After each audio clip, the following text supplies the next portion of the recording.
Welcome to the Refine and Shine, the podcast dedicated to mastering the art of continuous improvement and optimizing every aspect of your life. I'm Angelina Rivera, your host, and together we'll uncover the secrets to refining our lives, our habits, and our processes to unlock our inner brilliance. Join us on Refine and Shine, where we'll delve deep into achieving more in life without the burnout and without all the stress. This podcast is your platform for a more fulfilling life through continuous improvement and personal growth. In each episode, I and a diverse array of guests discuss practical strategies for up-leveling every aspect of your life. From developing good habits and organizing your space to refining your mindset and personal goals, we're going to explore it all. Our guests share personal stories about the systems they developed or systems they've used and the tweaks they've made in their lives when refinement was needed, allowing them to truly shine. Listen to Refine and Shine to learn how you can implement continuous improvement techniques in your daily routine, develop and maintain healthy habits that lead to success and satisfaction, organize your life to reduce the stress and increase your productivity, foster a growth mindset that propels you to new heights. My mission is to inspire you to take bold action, make positive changes, and become the best version of yourself. Whether you're aiming to elevate your career, nurture meaningful relationships, or enhance your overall well-being, Refine and Shine is your guiding light. With over 25 years of experience in continuous improvement, I help businesses streamline their processes, establish efficient work areas, and implement standard work protocols. I have trained over 600 individuals and teams in process improvement, optimizing workflows, and enhancing overall operational efficiency. Tune in every week as we embark on an enlightening journey, exploring paths to refinement and illuminating the way to shine in every area of our lives. Subscribe now and join us on this journey to polish your life and let your best self shine through. Thank you for joining us on Refine and Shine. Hello, everyone. Welcome to another episode of the Refine and Shine podcast. I'm super excited today, as I always am, because I always have so many amazing guests who are friends, and I just love to share their stories of how they have refined and shined in their lives and continue to refine and shine. So my guest today is Melissa. She's a mother of 3, married for 13 years, and has learned the power of resilience after being diagnosed with Lyme disease in 2019. She was once bedridden and dependent on others for care. She's now very active every day. She's running races and is fully present for her family. She's truly deeply grateful for the tools and support that she has guided her through her health, and she still uses them today. And so thank you, Melissa, so much for being on today. I'm so excited to be here. Thanks for having me today. Oh, I'm super excited because when we first met and you started talking to me and sharing your story, I was like, so many people need to hear this. And what you've done is truly learned how to heal, but it wasn't always easy. So can you tell us a little bit about your health journey and how you got from being bedridden to where you are today? Of course, I'd love to share. So, like Angelina said, back in 2019, I was diagnosed with Lyme disease. But before I even got my diagnosis, I had been really sick. I had my youngest child in 2017, the end of 2017, and after he was born, I started having a lot of symptoms that I hadn't ever experienced before. I was getting migraines multiple times a week that would just knock me out, and I'd have to lay in the dark, in the quiet to get rid of them. I was having numbness and tingling in my hands and feet. My grip wasn't very good. I was just exhausted. Anytime I sat down, I would fall asleep. I had severe postpartum rage and postpartum anxiety. And I didn't even realize that that's what it was until a friend pointed it out to me. But as I continued on with these different things, I went to the doctor. I told him all the things that were going on. And initially, they told me that he thought I had brain cancer or a tumor or something. It was really scary to begin with. We did a lot of different blood work and different testing, and everything came back normal. On paper, I was fine. And so he didn't really give me any other option other than go see a neurologist to see why you might be getting migraines or this numbness and tingling. The rest was just kind of put back on your mom of three little kids. I had three under four at the time. And so they just said, you're a tired mom. Maybe go see if the neurologist can help you. So I went to a neurologist. They did more testing. I ended up having carpal tunnel surgery, but they didn't really give me answers. It was just pain meds or other medications that would help with my symptoms. But I didn't really want to take that as my answer. I had little kids. I didn't want to be dependent on pain medicine all the time, forever. So then I went to another doctor. And I had to continue advocating for myself and seeking out answers and doing research. This third doctor that I went to talked about different food allergies because I was also having some different gut issues. And she did further testing, which is where I learned more about Lyme disease and the possibility of having it. So we did tests and elimination diets. And she determined that I probably had Lyme disease, but she had never treated it before. So I could either work with her and we could explore together, or I could find somewhere else. I ended up finding a different doctor. So by this time, I'd been to four different doctors to finally get answers. This doctor confirmed my Lyme diagnosis and then kind of started me on a journey of supplements, medications, antibiotics. We had thought about having another baby at this point, and my doctor said, "No way, you're not even healthy enough to like carry yourself, let alone another baby." So she started me on over 30 different supplements for my gut health and IV and oral antibiotics. I got a PICC line in my arm. I had that for a couple months before it started to get infected, and then I had a port in my chest. I had home health coming to set up medications and do IVs to make sure I stayed hydrated. And then I had friends and family and neighbors coming over every day to help feed my kids lunch, pick up the house, fold the laundry, just do daily tasks that I just couldn't do because I was too tired and run down. I would get out of bed. We have a split level home, so I would just choose a level to be on, and people would come over and help me where I was at. And it was really exhausting and tiring and hard to be a mom when I had basically to depend on everyone else to take care of me and help take care of my kids.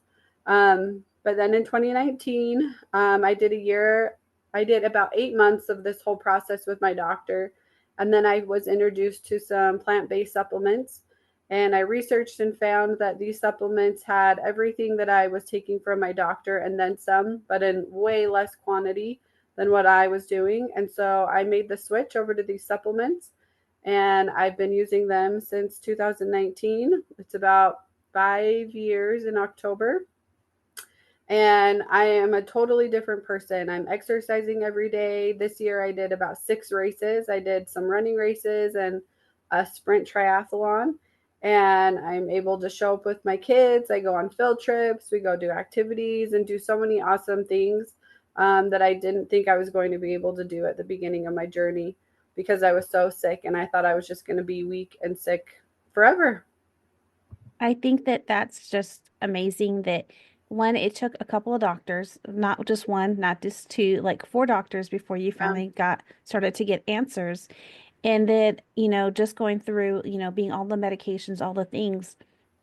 And now today, just being on the natural based supplements has just truly changed your life. And I seen you, and when like to be, 5 years ago to be bedridden and all the things and have so many people taking care of you to the point now that you're running, triathlons and sprint triathlons is not an easy feat still. It's not Mhm. the full triathlon, but it's still a lot. I've done two Yeah. myself. They're Hmm. not easy. But the fact is, I mean, you were dealing with the migraines, couldn't sensitivity to everything, couldn't be present for your children, and just truly felt like you were just trapped and stuck. And so, what was your mindset during that whole time? I mean, in the beginning, I felt pretty defeated. I felt like most of my time I was just binging Netflix, laying around on the couch while I was seeing all my friends being out there active. I felt pretty defeated. And like I wasn't going to go anywhere in my life. But the last few years, I've just felt a lot of gratitude for how far I've come, gratitude and just trusting myself to continue to advocate and ask questions and not settle for, oh, you're just a tired mom of three kids. This is just life. Get used to it. So I have a lot of gratitude for advocating for myself, for sticking with it, and for also just all the people around me, my support system that helped me get through it and overcome it and be on the other side now. I think that that's so great that, one, to have gratitude, and then you have a great support system, and the support of your husband and the support of family. And as you were going through all of this, your husband was probably working outside the home as well. So that made things a little bit tougher. But just to have that support system and just to balance it all and, still go through that and get through. I mean, that's not when somebody's ill in your family, your loved one, it's not easy.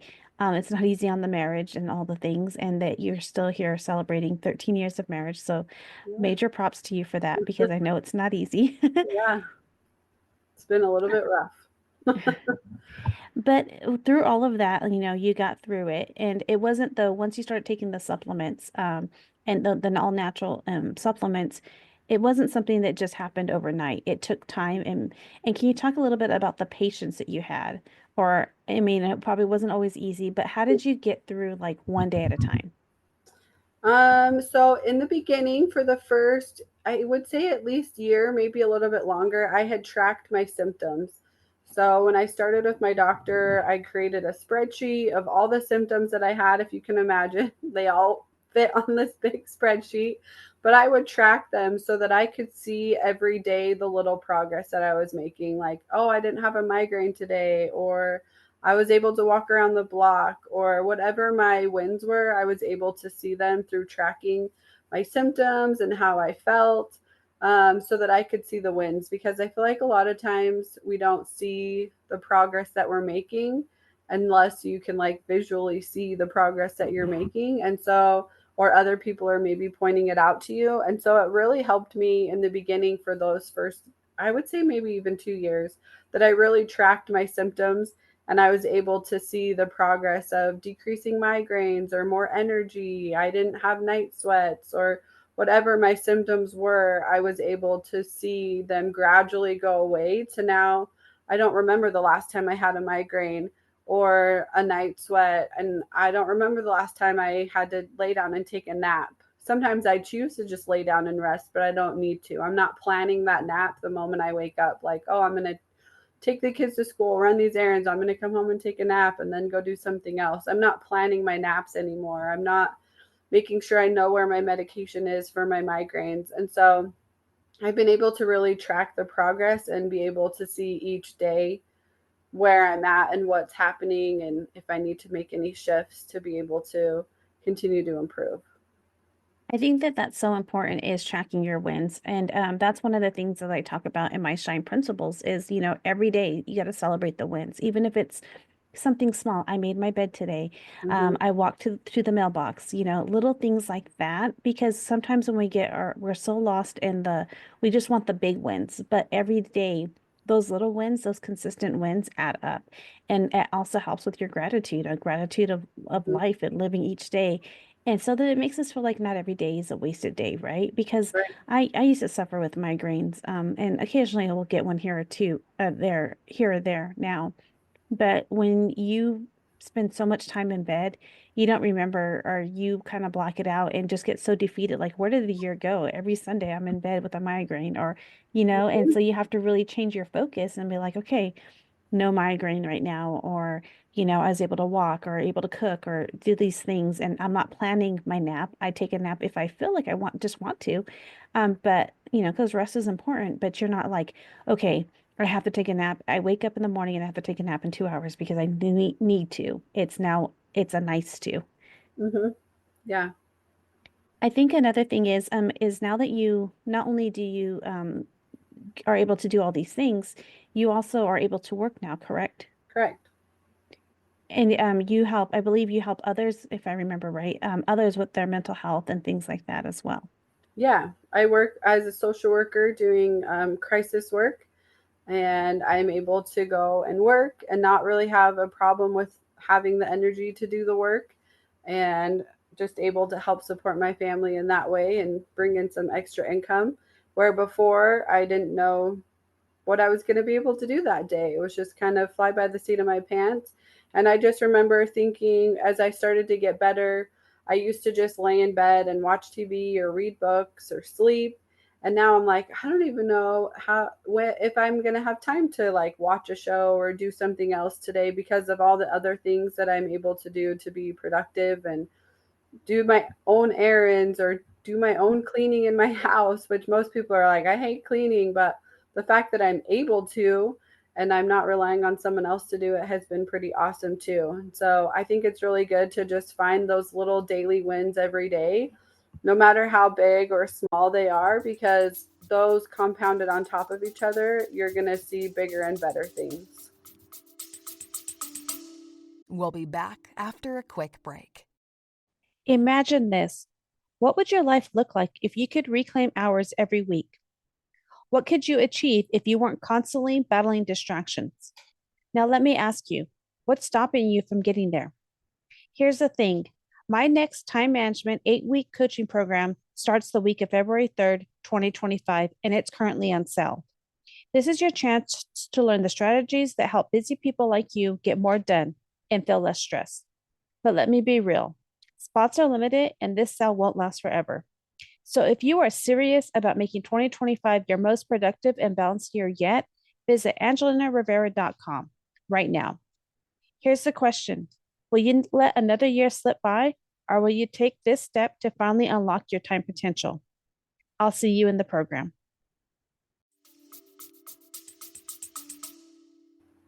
And I think that what you said was so important is since, you get to, it's not a I have to clean my house. I get to clean my house, or I get to take care of my kids. I get to go to the grocery shopping, and not I have to. Because when you say I have to, it's like it's kind of a negative type of attitude towards it. But now you're so privileged because you know what it's like to not be able to do those things, and now you get to. And I Exactly. think that that's really helps change your perception. You're just so thankful that you get to do these things, and not have that, in the past, like you say, many people will complain about the things that they say they have to do instead of looking at it as a privilege that they get to do these, that they have the ability to do these things, that they're not dependent or, unable to do these things. I think is so important. Yeah.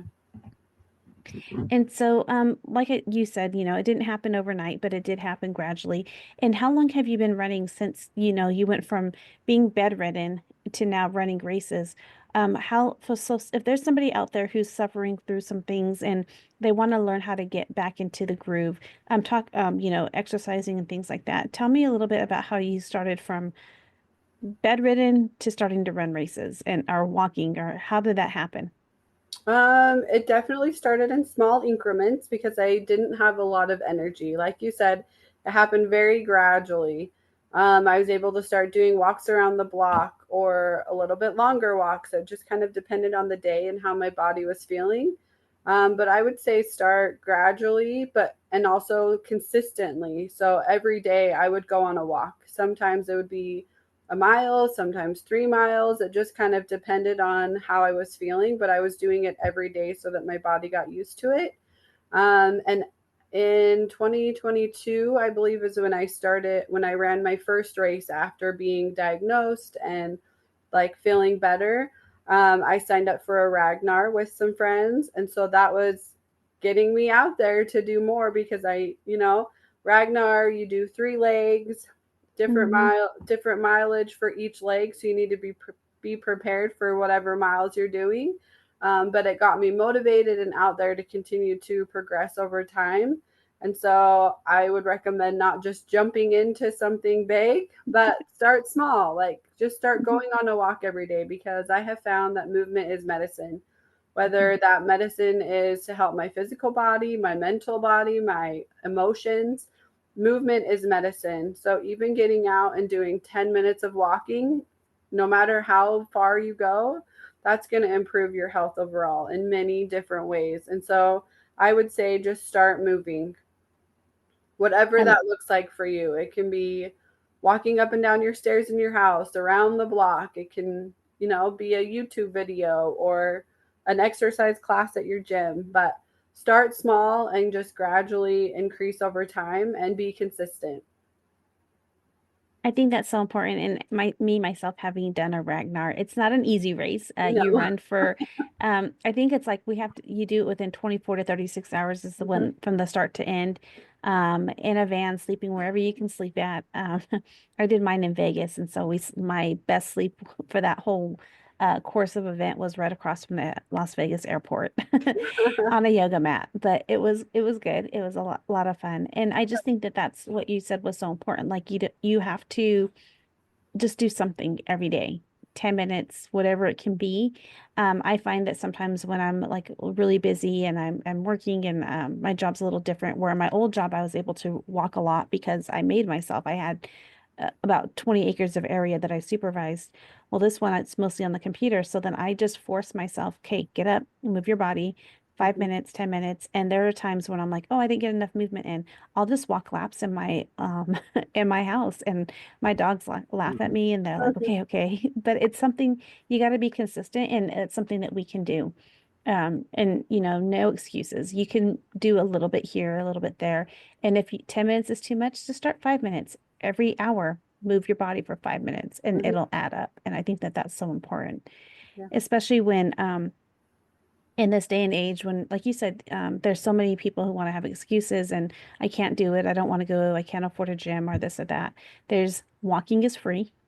You just have to have some decent shoes. Mhm. But the other thing is you can do YouTube videos and things like that, which I think are so important as well. There's like 5 minute, 10-minute workout videos as well.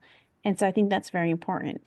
And just what a privilege it is if we have that ability to able to move our bodies, that we should take that, appreciate this because our bodies are a temple and it's so important.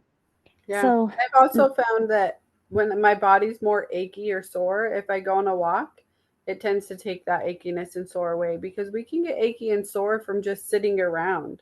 Even if nothing's necessarily wrong or we don't have an injury, we can get achy and sore from sitting at a computer too much or sitting on the couch or laying down. Your body needs to be moving and flexing your muscles mhm. and your tendons. So if you're feeling sore, that doesn't mean, oh, don't go do anything. That just means take it a little easier, do a little bit less, but still go do something.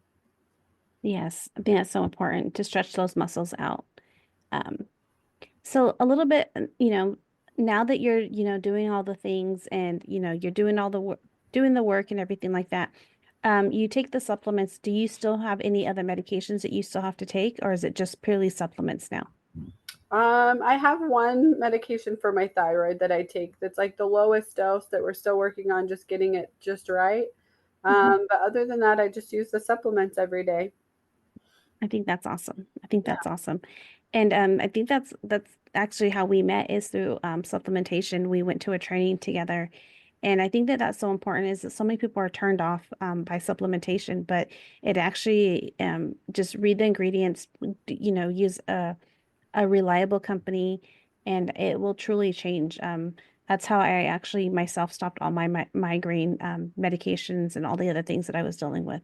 And so I think that's so important as well. And so I just wanted to just talk a little bit more. I mean, you went through this whole journey and now you're helping and now you're advocating. Are you the same type when it comes to your kids? Do you advocate really well for them as well? Hmm. Yep. That's awesome. My kids have had multiple different health ailments.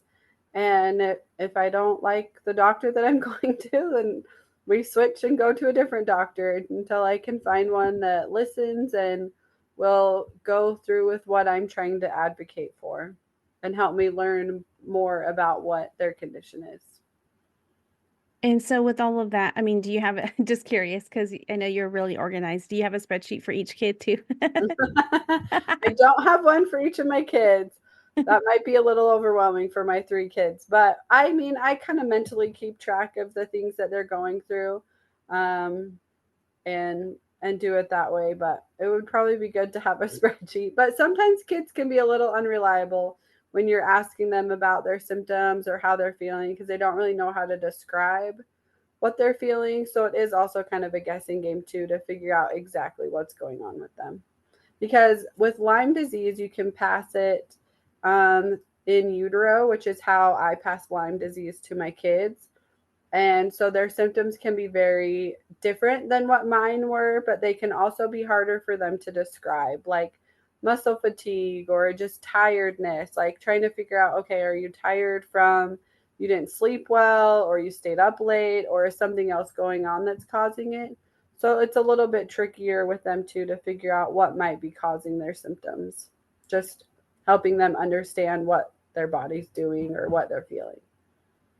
So, I didn't know that you could pass it through. I don't really know a lot about Lyme disease. Could you talk to us a little bit about what that is? Because I'm sure you're very educated on it because of all Yeah. that you've been through. So I mean, Lyme disease is a tick-borne illness. On paper, it's considered like a chronic bacterial infection, but you can pass it in utero through the placenta. So basically, when you get bit by a tick, they infect you with their blood. It can also be passed through other insects as well. They're learning more and more through research.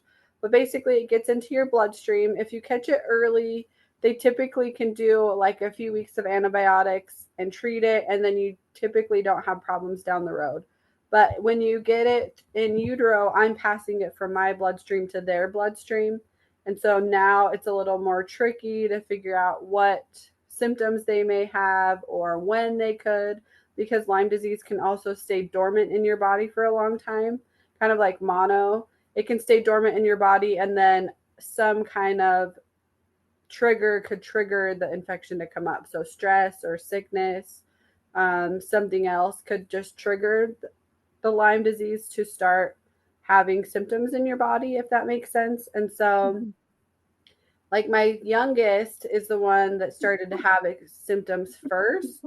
But I got really sick right after I had him. So we don't really know if my older two will develop more symptoms later or if they're okay. So my youngest is the one that's being treated with me. But we just do more natural supplements with him. We work on detox with him to try to get it out of his system.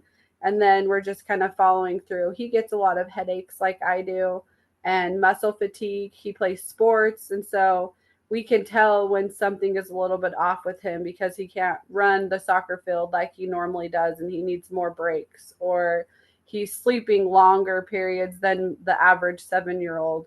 So then we kind of know he might be having a flare at that time, and to do a little bit more with detox and probiotics and things to help his body and his immune system. So for you, when you don't exactly know when you were bit or anything like that, to that you would, okay. No, I mean, going back through like my history, my medical history, I'm guessing it was probably sometime in my teens or early adulthood that I probably had it, because during that time I was diagnosed with multiple different things um, that are all very similar to Lyme disease symptoms or co-infections.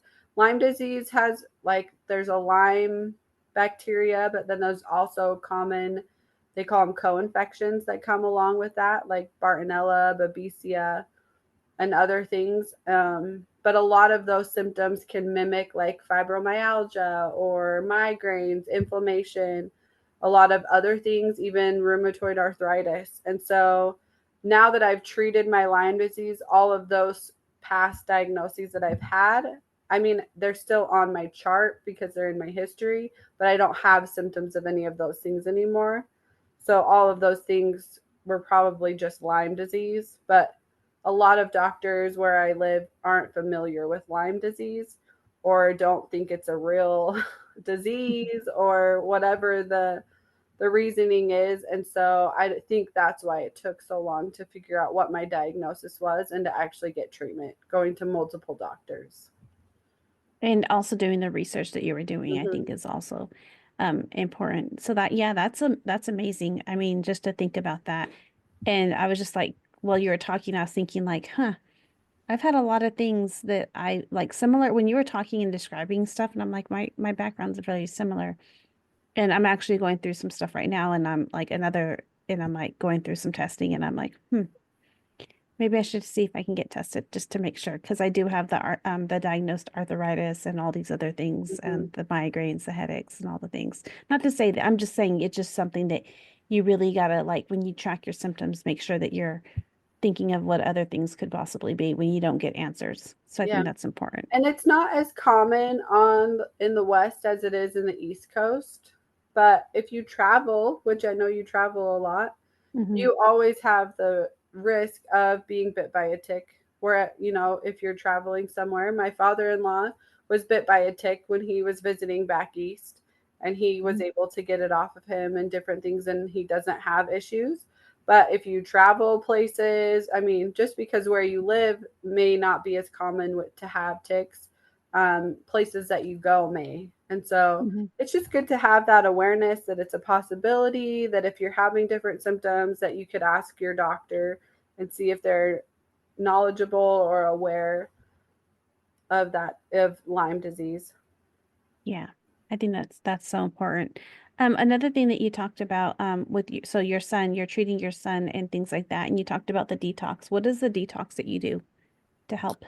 It's a lot like what I do. He takes different binders, it's called a biotoxin binder. You can also use like activated charcoal. The hard thing with charcoal is you have to take it a few hours separate from food, water, other supplement. Well, not water because obviously you swallow it with water, but other food and supplements, and that can be hard with a kid. And so they have binders that will basically bind to any toxin, bacteria, or thing that needs to get out of your body. It will bind to it and get it out. And that one can be taken even with other food or supplements and not take out any nutrition that you might be getting from the other things.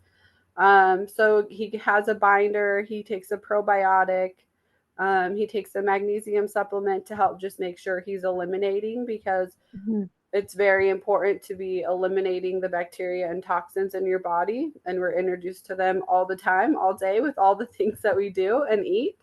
And so, encouraging him to drink lots of water, making sure he's going to the bathroom, and then taking those extra supplements and binders that are going to help support his immune system and help get out any of the things that are in his body. I just wanted to ask you too, is, you mentioned food a little bit, a couple of times. Is there a certain like food that you restrict yourselves from, and how's your guys's like um daily food? I mean, I'm sure that you check to make sure that there's no flare-ups. So like looking at ingredients and things like that is so Mhm. important. And so tell me a little bit, like, what types of food do you guys eat, or what do you look for to prevent any type of inflammation and flare-ups? So all of us are 100% gluten free at our home. My husband will eat gluten when he goes out, but our home can be considered certified gluten free. We don't really have any gluten in our home. My daughter has celiac disease, and then me and my boys are just more sensitive to it, and we do better without it. But we also try to avoid inflammatory foods. So, like gluten, corn, sugar, I feel like there's another one, but we typically try to avoid more of those inflammatory foods just so that we're not introducing more inflammation into our body. We do have some of those things on occasion other than gluten, but we do our best to try to eat pretty clean. We home make a lot of things, partly because it's easier with gluten free and a little cheaper to make things from home and from scratch than it is to go buy them. Um, but we just try to, yeah, avoid the inflammatory foods, and then we don't eat gluten. Okay. That's really good. That's really helpful. Just to, it's not just, making sure that all around that your family's being taken care of. Yeah. And like you said, not going relying on fast food and things like that, and just making a lot of what you can make from scratch or, at home is so important. Because I think in the day of our, day of age, people just want to drive-throughs and all the things, and it causes so much more pain. And think about the inflammation, like you said, when you eat bad, your body becomes inflamed, you get tired, you have all these issues. And so I think that that's also so important. Yeah, we just People. try to be, oh, sorry, we try to be just more intentional. I notice my kids will eat tons of fruits and veggies if I have them and they're prepared in different containers. they'll grab for that over any of our processed snacks that we might have in our house if it's there and prepared for them. Yes, I think that's so important. It's make it easy for them Mhm. and it'll be easy. And it does take some time, but it's easier to take some time to put some, fruits and vegetables in some containers than it is to deal with your child being sick from the inflammation and all the other things, going to the doctor's appointments, trying to get answers and Mhm. all those things. For So sure. I think that people just need to prevent or prepare in order to prevent. And it really helps just plan it out. Mhm. So with all the things that you guys got going on, I mean, you really have turned your life around with, from being bedridden to now, shining today, as I would say. And so, you also said that your daughter had celiac disease. Was that something that you found out in between the time from the time you were dealing with your issues to present? I got diagnosed in February 2019, and she got diagnosed in May of 2019. Oh, wow, that's So a lot. shortly after. Wow. So luckily, I got to become a little bit familiar because I went gluten free when I was diagnosed because I wasn't absorbing a lot of nutrition. So I was off of like gluten and dairy and sugar, and I got a lot of my nutrition from a smoothie. But luckily, I became a little familiar with the gluten free so that when she was diagnosed in 2019, it was a little easier to help her. And she was younger, which made it also a little bit easier. She wasn't super aware of things that she might be missing out on because she was now gluten free. But also over the last 5 years, there's been a lot more gluten free options available and things that we can try and do to still have a variety of food and not be stuck with just a few items. Yeah, I think that's so important. It's, and thankfully that's there because when you look at all the things that are in our processed foods, there's a lot of things like we use an app to just scan our groceries, just to make sure that what we're buying is, healthy and clean, good ingredients as well. Because a lot of stuff that'll say like free from this or free from that, and then we scan it and we're like, no, you actually have a lot of fillers in there. Even though you say you're free from this, you're adding a bunch of other stuff. So I think that's Exactly. important. With all that, I mean, we're going to wrap it up in a little bit, but I just wanted to ask if my listeners, what would be some ways, and I'll put your links in the show notes, is how they could follow you. They can follow me on Facegram. Oh my gosh, Facebook and Instagram. We combined those. Facebook and Instagram. I also have a website. I can send you the link for where I have like a questionnaire to see if the supplements that I use might be a good fit for you and just how you can work with me. It also has more in-depth version of my story and what's going on there. And so I'd love to connect with you or answer any questions that you have. Okay, thank you. Thank you so much. And before we wrap it up, I would just like to um, give my listeners, I always like to have something, a word or a phrase that you can give them in order for them to refine and shine today, some type of action that they can take. I would say trust yourself and advocate for yourself because I feel like a lot of times you're just given some kind of band aid answer to just kind of solve very quickly what your problem is. We're all just so used to Amazon Prime and everything happening really quick, when sometimes it can take a little bit longer or more intention and advocating to really get what you need so that you can feel better or reach that goal or do something new. It's just advocating for yourself and trusting yourself what you feel like you need to do and go with it. I think that that's so important. And you said something that like is really, really good is that instead of putting a band-aid, like we're always quick just to hurry up and do a quick fix, and not actually address the root cause. And so being a good advocate for yourself, addressing your symptoms, keeping your medical history up to date and making sure that you have it accessible. And then if you're not happy with the doctor, not be scared to change. Mhm. I think It it's can so be important. hard and scary because you're probably comfortable with who you're going to. But if you're not getting the results that you want or the answers, or they're disregarding things that you're saying or asking about, don't be afraid to find someone else or ask for recommendations from people and find someone else that will listen and help you get what you need. Yes, so, so important because we need to make sure that we are the voice behind what we're going through because you know what you're going through, and Mhm. it's not all in our heads. There are things that are happening to us, so make sure that you're advocating for yourself. So I think that's so important. Well, I thank you so Voice much. matters. Yes, your voice matters. I thank you so much for being on and sharing your amazing story with my listeners, so that they can also learn, that they need to trust their instinct and not settle for anything when it comes to their health, especially when there's something wrong and everybody just wants to give you medications instead of really truly finding out what's going on. So thank you so much for being one of my amazing guests. Yeah, thanks for having me. You're welcome. Well, thank you everybody for listening, and be sure to follow and look at the links in the show notes. Thank you for joining us on this episode of Refine and Shine.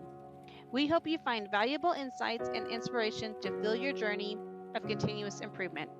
Remember, the key to success lies in refining your processes and letting your inner brilliance shine.